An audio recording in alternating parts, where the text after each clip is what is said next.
Hey everybody, welcome. So, sit down, find yourself something to drink, and enjoy these 45 minutes.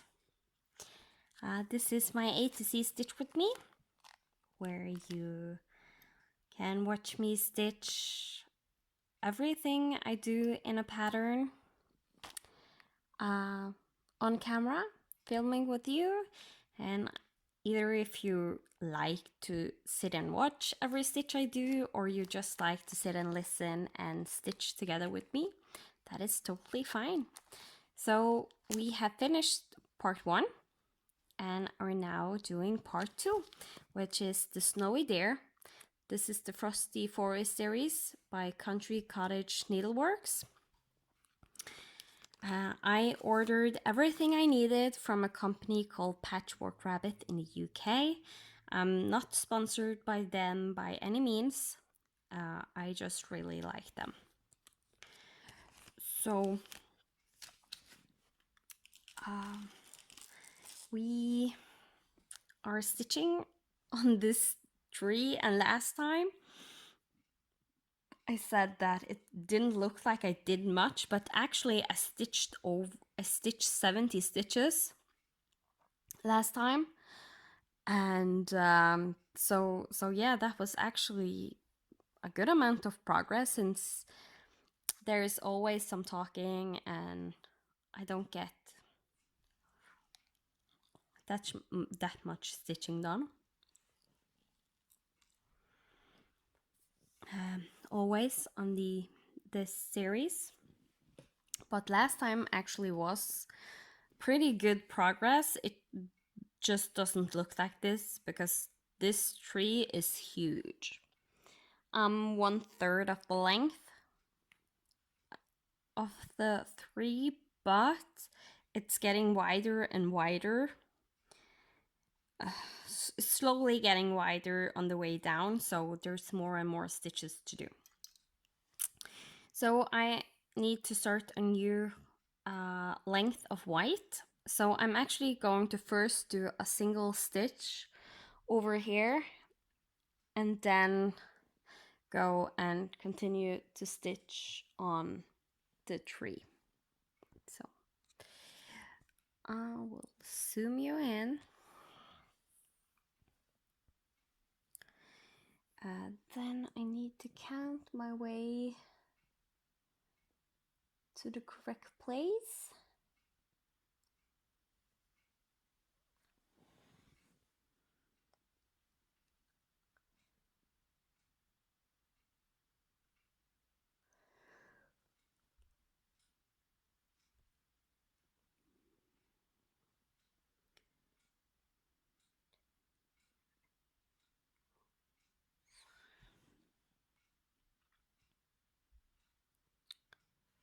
And to double check that everything is in order,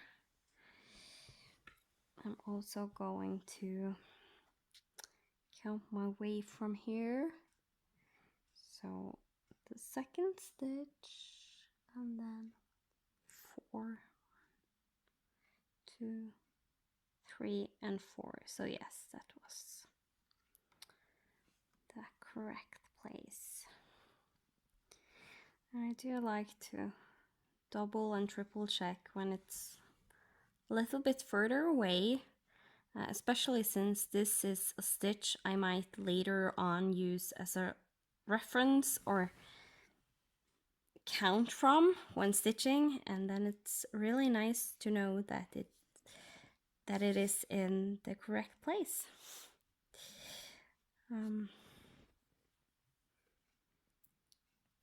It's not like I'm never doing a mistake. If you have followed this series for a time, you know that I had some frogging to do on my Racoon Cabin.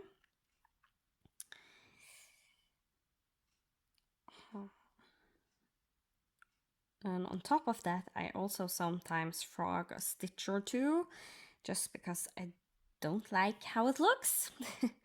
So I frog it and redo it, basically. So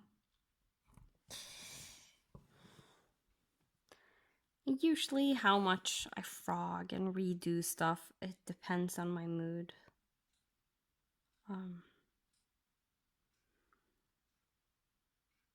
And also with the railroading and how neat the stitches lay.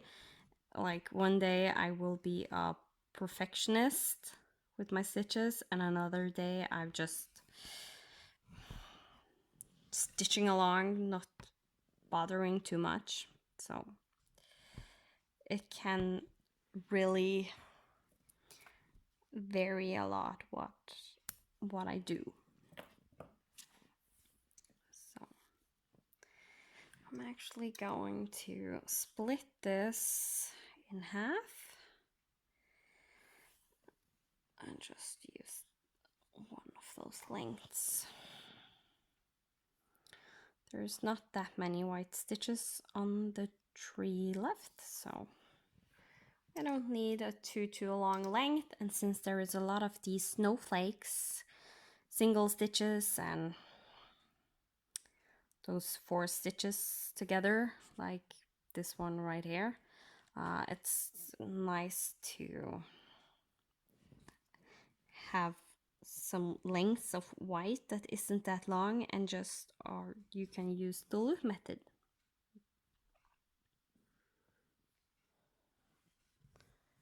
So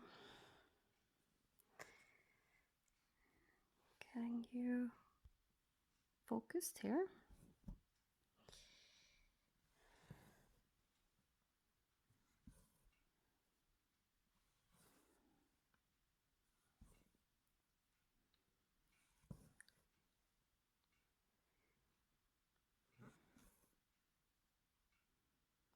And now the reason I use this half pin stitch, as I call it, is because I want the floss to on the back side be stitched over on this row instead of going on the back side under, like on the back side, that white thread, white floss would have gone on the top of the back of the stitches because they were already done. So then I like better to do it this way.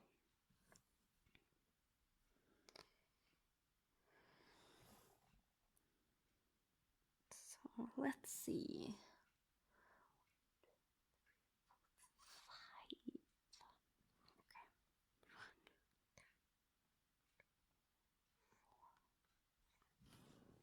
3, 4. And there. We have 3 more white stitches done.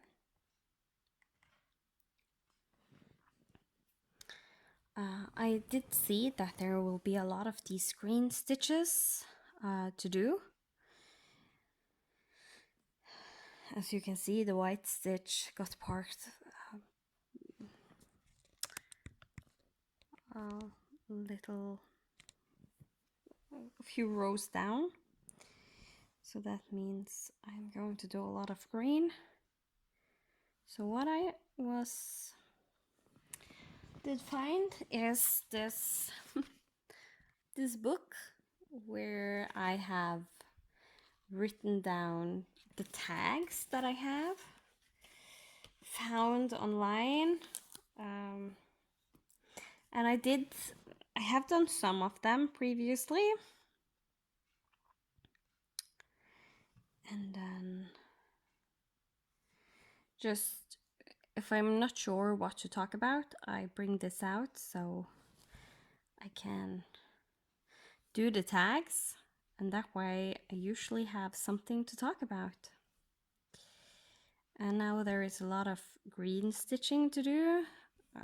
There's not much in a way of stitching, I have to say. So then I pull out my little blue book. So we are currently on the curiosity tag. I don't know who has made it. But it's a tag I did find online. And we are on question number 4. What is the most you have paid for pattern, fabric, and floss? Honestly, I usually don't know. I think it will be my cathedral woodland goddess that I'm waiting for. I ordered the pattern and the floss embellishment, and I think some of the specialty flosses from Mo's sale.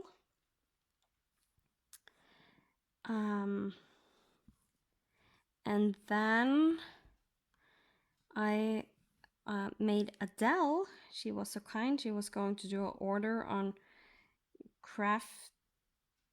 chromatic alchemy. So I found a fabric that is perfect for her on chromatic alchemy. So Adele, I gave her money and she ordered that. So when it arrives, she will send it to me. And yeah, I think that is the most that I have bought. And I have never ever before bought a fabric specifically for a pattern, but I'm doing this with the Cathedral Woodland Goddess. It's just, there's something about her that I absolutely love. She has this airy, mean looking attitude to her. And on chromatic alchemy, I looked through, I think I looked her, I placed like a fabric viewer. I placed her on the fabric viewer on all of the chromatic alchemy fabrics, at least all the linens and some of the even weaves, to see how she would look. And I saying we because Adele, I like posted to her everything, and she did give her opinion what she did like the most, and we ended up actually liking the exact same thing the most. So it's this, on linen at least, it's going to be a very yellow goldish rich color. I have the even weave in my stash, and that's not as goldish, so I really hope it turns out how it looked in the fabric viewer, because that's what I liked. And then my thinking is to frame her in, try and find like a gothic looking frame that is like a black or a very dark brown color. If I find a frame that is perfect but not the right colors, I will just paint it myself.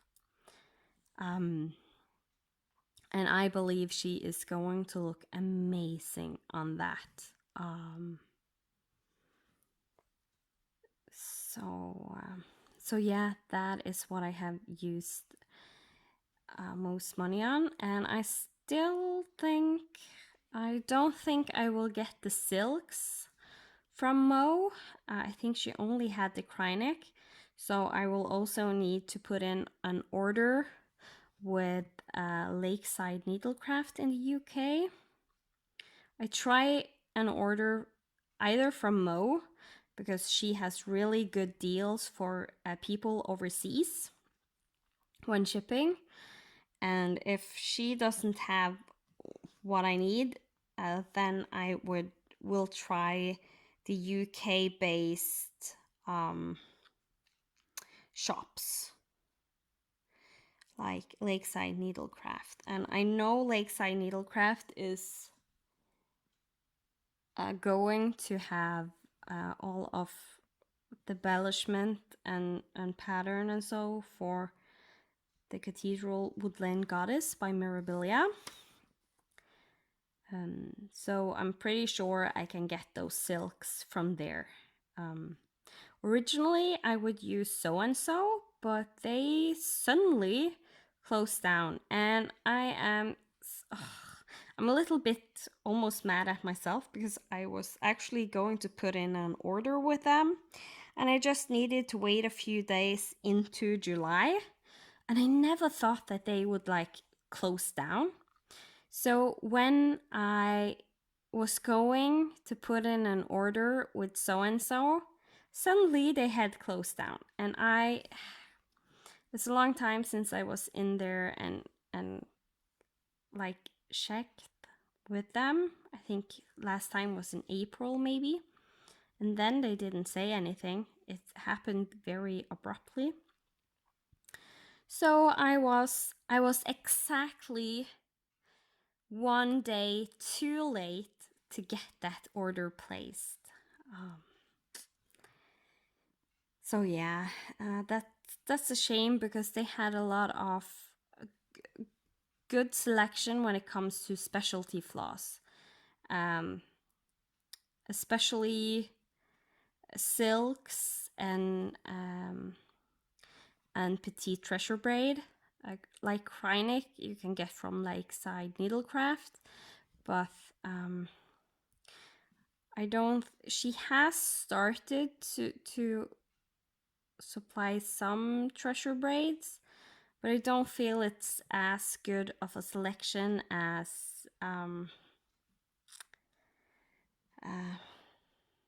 So and So had. So, so it's a shame they closed down. I really hope a similar shop will pop up.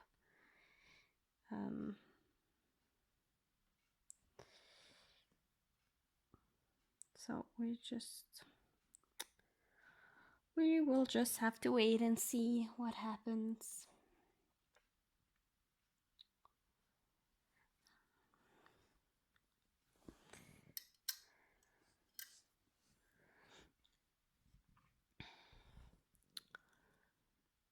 So before I do my next question, I think I am going to do this pin stitch first.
So then I need some more green. Then it's those last lengths of that cut, last strands of that length.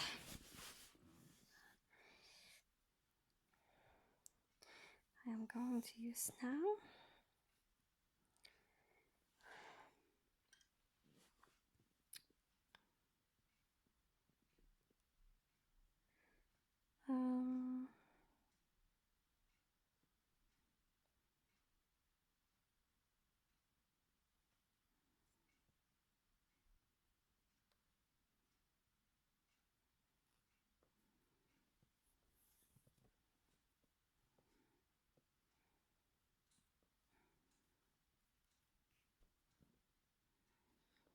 So there.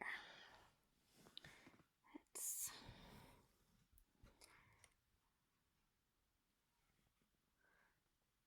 So doing the pin stitch again. This time for starting the floss, not ending.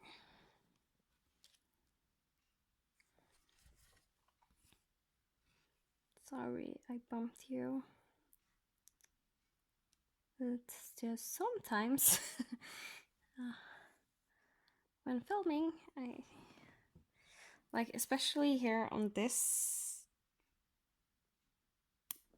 part of the design, this at the right side, you get really, the camera gets really close to my face, my arm, everything when I stitch. It's just the way I need to have it set up, the way I stitch right now. So, but it's fine. It's fine.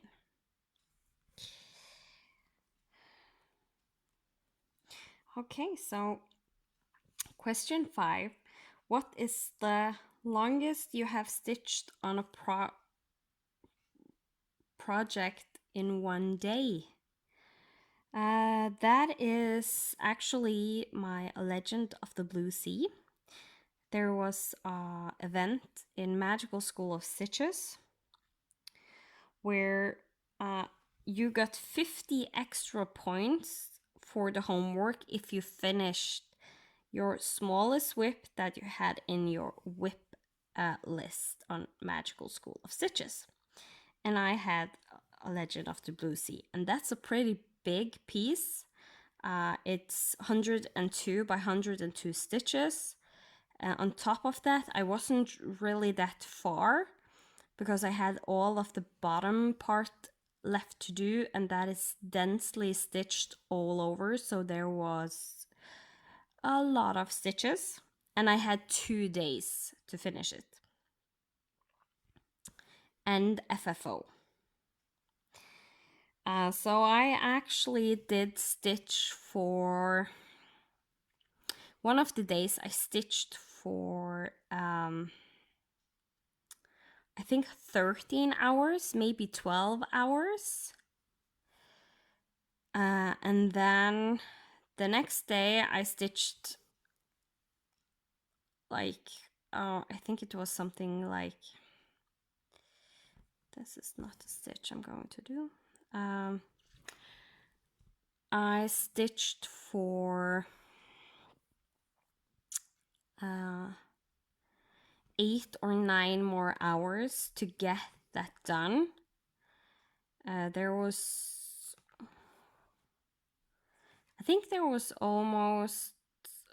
over, like the first day, I managed to do over 3,000 stitches. That is the most amount of stitches I have ever done in a day. And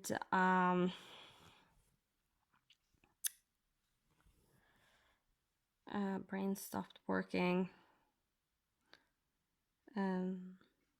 Yeah, that is the most I did in a day. Plus the next day, I think maybe I got closer to 2,000 stitches. So I think I was very close to doing 5,000 stitches in 2 days. That was insane. But I did it, and I FFO'd it.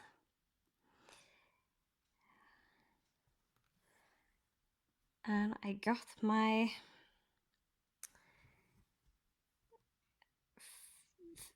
50 extra points.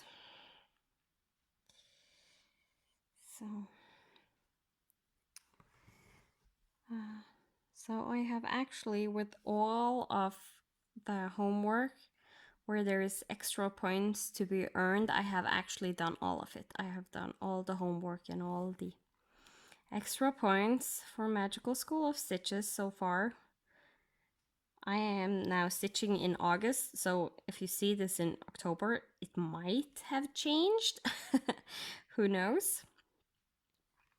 But I don't think so. I'm very close in managing to complete the year with doing all the extra credits. I have done all the ultimate uh, stitching that is done. I have started the extreme, and I have done all did I say extra credits?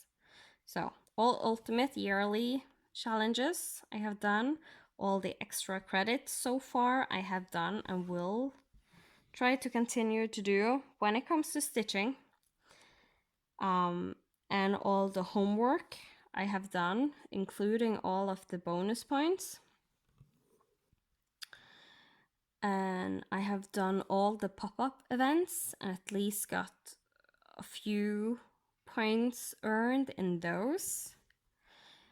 And I will not be able to do it for July, August extra credit with books, but I have almost, like, before that I have done all the extra credits when it comes to books.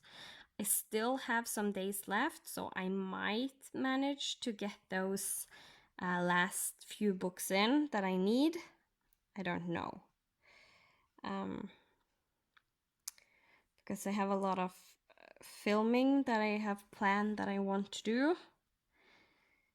So it depends on if I do that or if I do read instead. And then I am also almost done with the yearly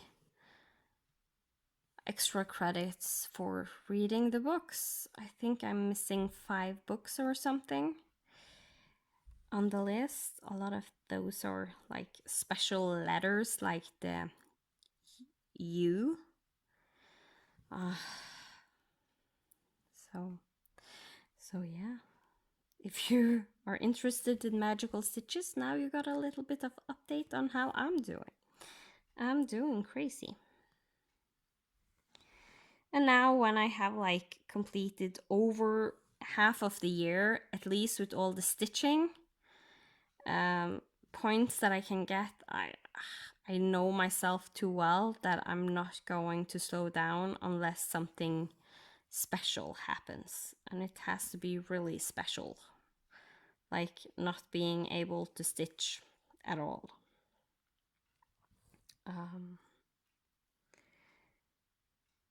So yeah.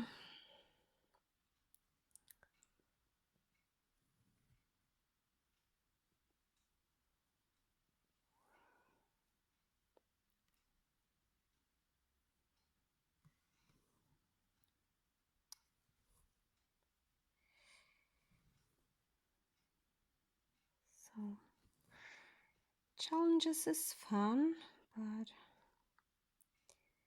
I'm not sure how much challenges I'm going to do next year. In all honesty, we'll see. Suddenly there will be a new type of challenge that I think sounds amazing, and I'm going to jump on that also. Because this year I wasn't going to do any challenges, and I had joined Magical School of Stitches, and I was thinking only doing full coverage fanatics and just the magical stitches, because in the beginning there wasn't that much going on, because I am one of those that joined magical stitches from the beginning. I joined in December when they were still doing Jane Austen, because I knew they would, after Jane Austen, switch to Harry Potter. So that was actually my plan, and suddenly it just School of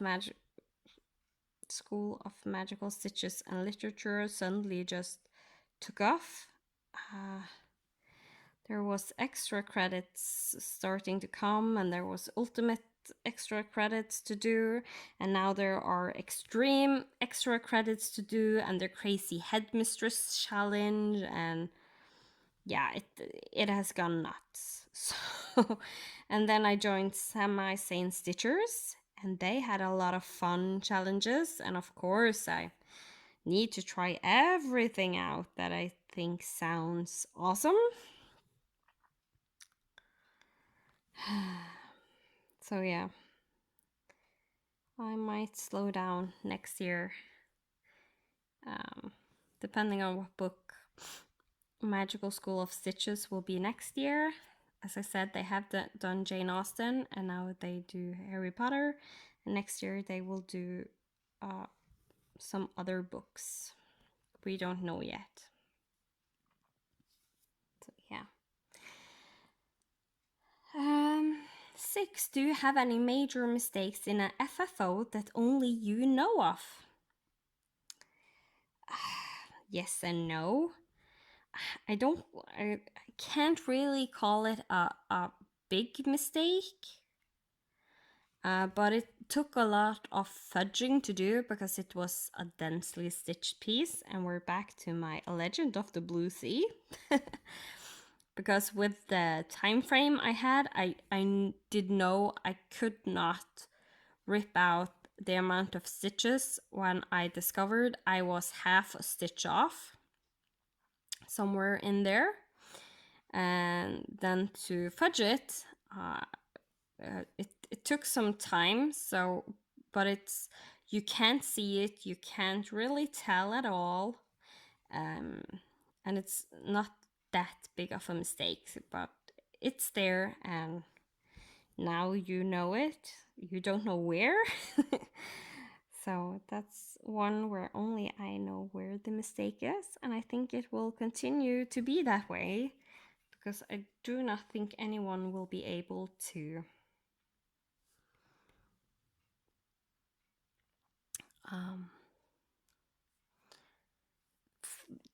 find that mistake.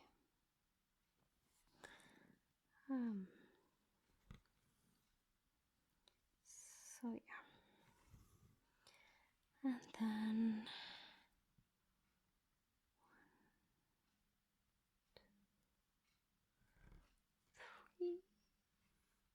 that is correct. What is your favorite project you finished? And here you can really tell it's a long time since I wrote these questions down and answered them. It was before I started my A to C Stitch with Miss, because I have written down an answer, my a baby blanket that is not the one I'm working on now, but the one that I did finish for my best friend and also now sister-in-law. She married my brother.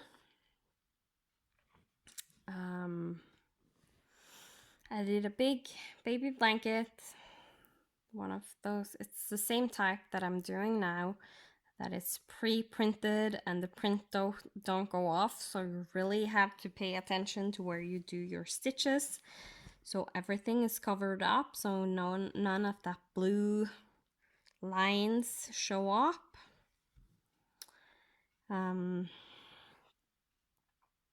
And it was a huge piece, and I managed to finish it in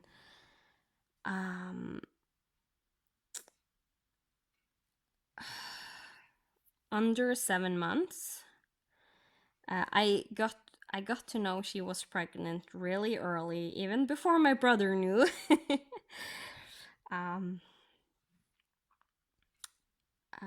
She told me, and then shortly after that, we found.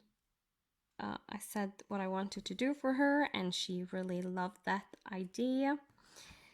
So I sent her some pictures of some of the things I could order to stitch for her.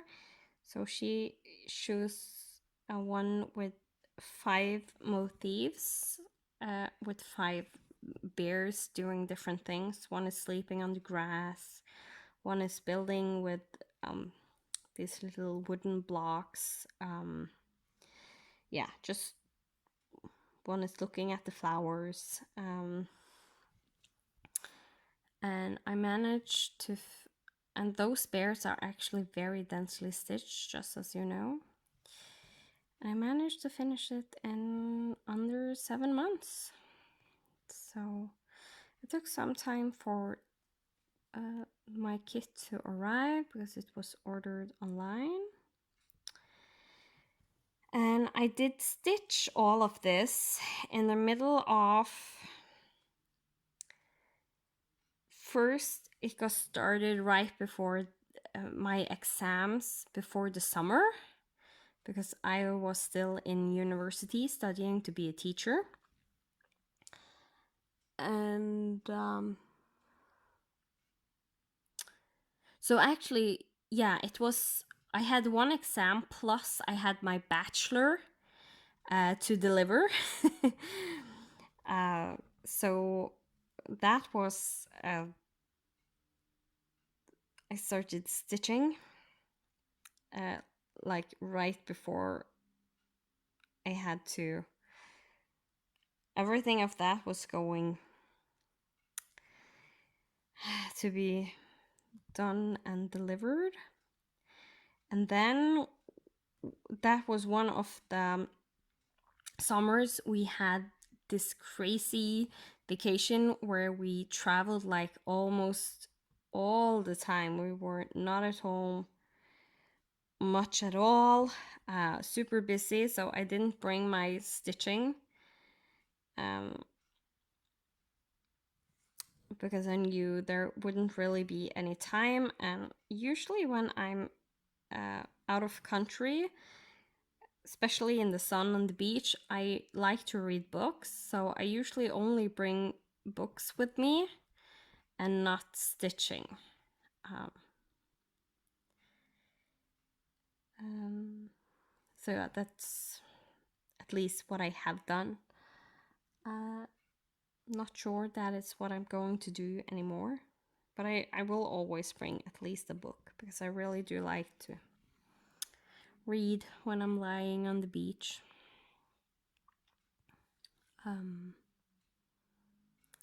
So yeah, and then the next half of the school year started. So I was like, in the beginning I was stitching a whole lot, but not like intense stitching, especially since I did start right before my bachelor. There wasn't much stitching to be done. I like read or write a paper and mix that with stitching doesn't go well. And at that time I didn't know about audiobooks, so um, so yeah. And so yeah, new school year. I tried to pick up the pace, especially when it was closing into the end. I brought my stitching with me and did sit and stitch in the classroom, mostly on the border because since it's pre-printed, I didn't have to look at the pattern as much on the border section because there was just a few colors, and I kind of like knew without looking what color was going where on the border. Um, so so yeah, I remember my teacher. He was like, "Can you really sit and do that and pay attention to what's going on in class?" And I was like, "Yeah, no problem."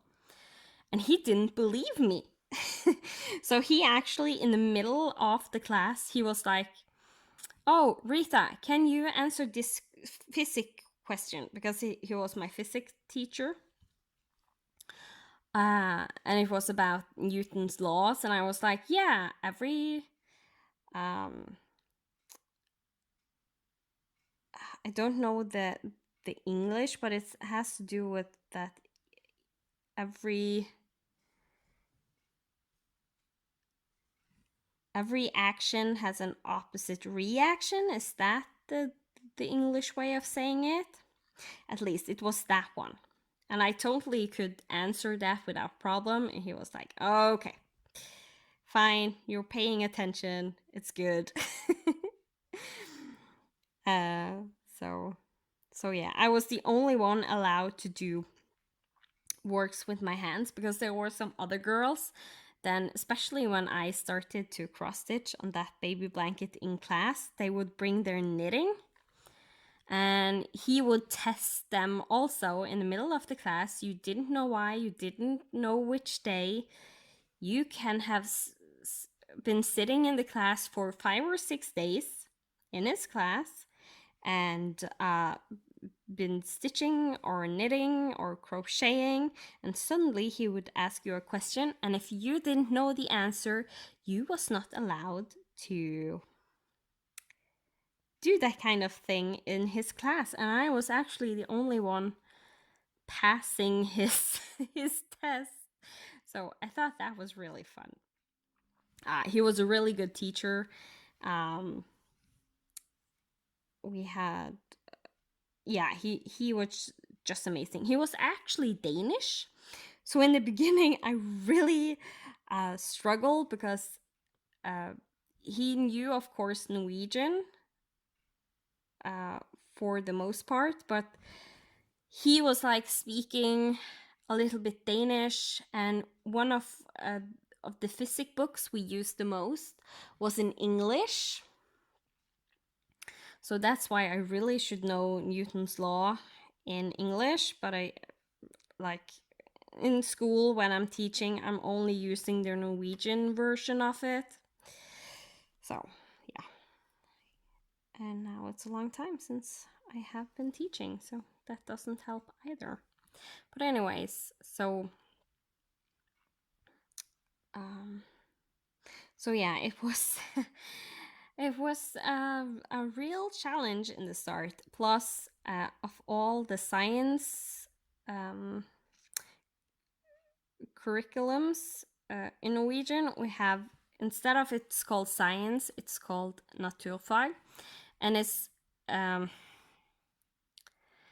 could be translated to something like nature curriculum or nature science, or not nature science, but it's basically, it consists of physics, chemistry, and biology. Uh, so all of those things are like one curriculum in Norway.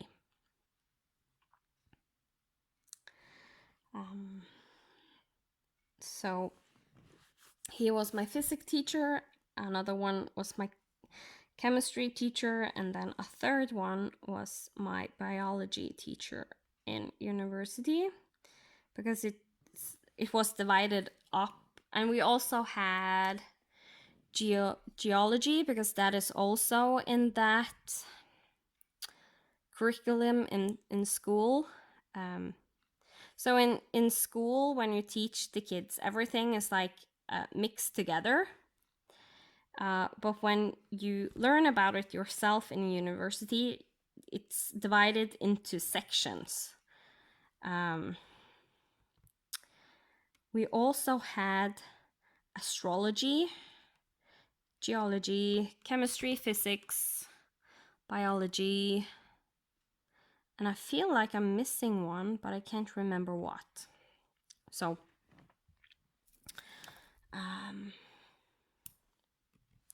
so yeah, and of all those curriculums, I am acing most of them. Those are that and math is like my thing in school. I have always been good at. But the only thing I'm not good at is physics. That is actually my weakest of those. So it was a challenge for me when the teacher was Danish, and sometimes he, like, even though he as I said, he was a super good teacher, it was just really difficult to get used to, because most of the words he said the words in Norwegian but with a Danish accent. And if you ever have heard a Danish speak, they have a very noticeable accent. And if you're not used to hearing it, it can be difficult to understand, even if they use the words in your language. And since Norwegian and Danish are so similar, he would also often forget himself and speak Danish instead of Norwegian, which most of the time is fine, as long as you don't mix together laughing with crying. Because, yes, the word for crying in Norwegian is the word for laughing in Danish. It's not 100% the same, but it sounds very much the same. And so, yeah, he was like telling a story,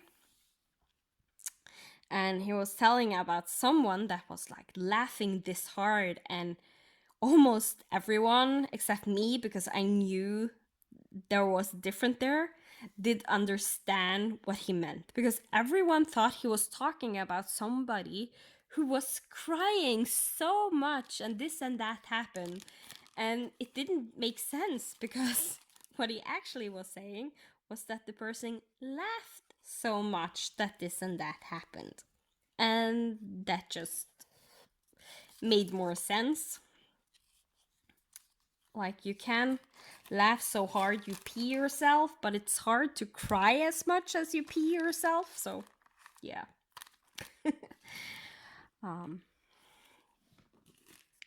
So that was a fun teacher. And I said this will be 45 minutes, and I have already been rambling on, and I'm past 47 minutes. So I will just secure this link that I just pulled out.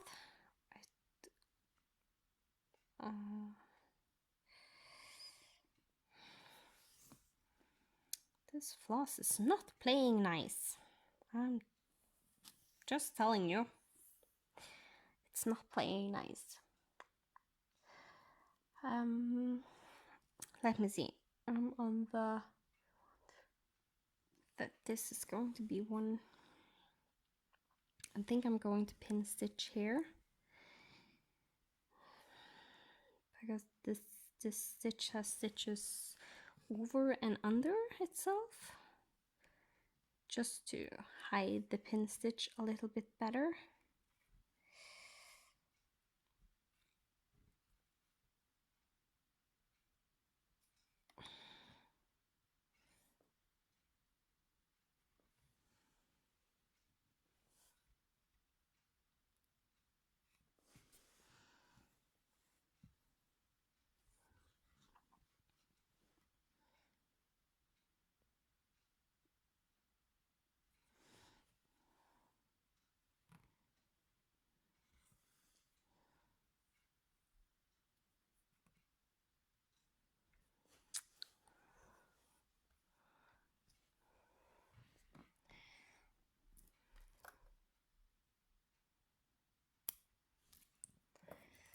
So yeah.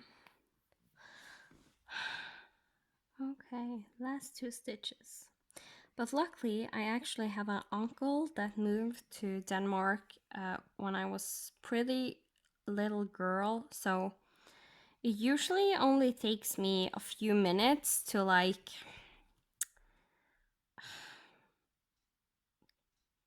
for lack of a better word, recalibrate my brain to the Danish language, and I understand it perfectly, no problem.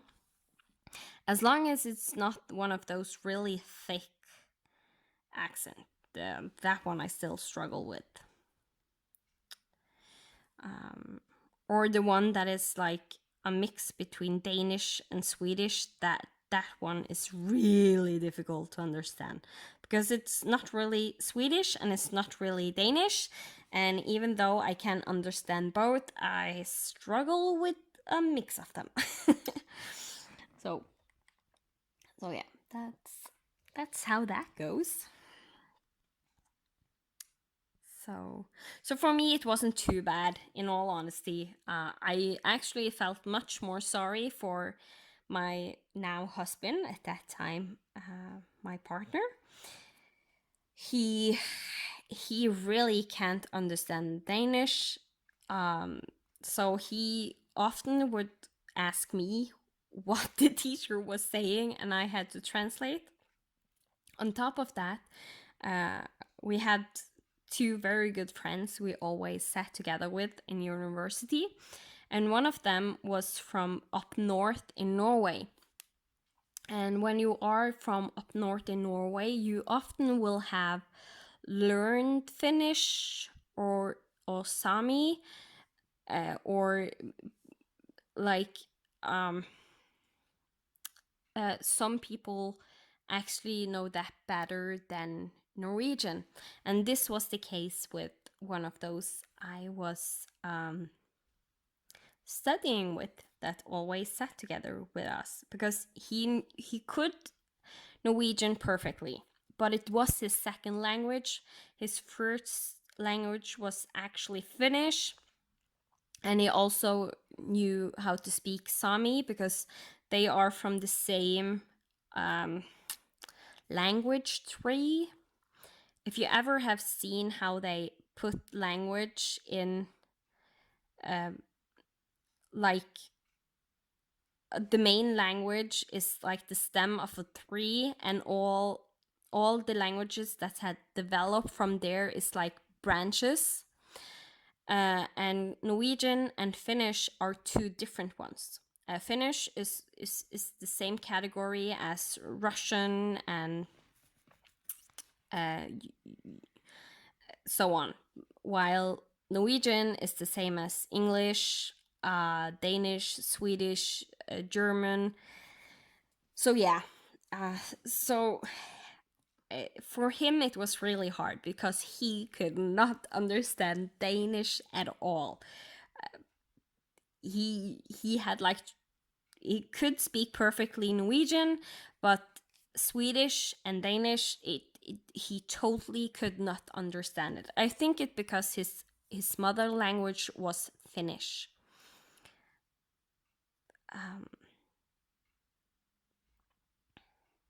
So yeah, I think Finnish is the correct term of that language from people from Finland. So yeah, but it was a fun year. So this one has been a long one, so I really hope you have enjoyed. I have. It's always fun to like reminisce of what you previous did, and I never got to answer the question about what's your favorite project you finished. So I just talked about what it was previously, so maybe we will get to that another time. I know we will, because I'm constantly pulling out this book and I'm checking off the ones I have talked about.